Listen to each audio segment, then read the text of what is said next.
বাজে রে বাজে ঢোলার ঢাক, এলো রে পহেলা বৈশাখ। বাজে রে বাজে ঢোলার ঢাক। নতুন সাজে সজ্জিত যশোর, নববর্ষের ছোঁয়ায় জেগেছে সর্বস্তরের মানুষ। যশোর শিল্পকলা একাডেমি কর্তৃক আয়োজিত র্যালিতে আনন্দমুখর সকল ধর্মের মানুষ, সবার মন যেন এক সুতোয় গাঁথা। যশোরের MM কলেজ সহ সকল নামিদামি স্কুলের শিক্ষার্থীরা যোগ দেয় এই র্যালিতে। ছোট বড় সকল স্তরের মানুষের অংশগ্রহণে এই র্যালি যেন এক সার্বজনীন মহাসমাবেশে পূর্ণতা পেয়েছে।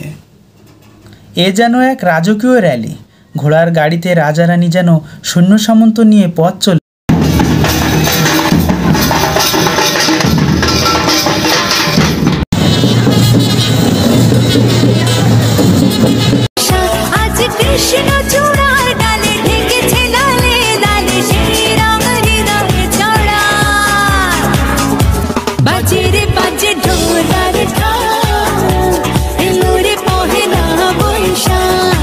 এইভাবে আনন্দমুখর পরিবেশে শেষ হলো আমাদের 1432 বঙ্গাব্দের বৈশাখী র্যালি। এত বড় একটা সমাবেশে কোথাও কোনো প্রকার বিশৃঙ্খলা সৃষ্টি হয়নি। ধন্যবাদ ইউনূস সরকারকে আমাদের এত সুন্দর একটা বাংলাদেশ উপহার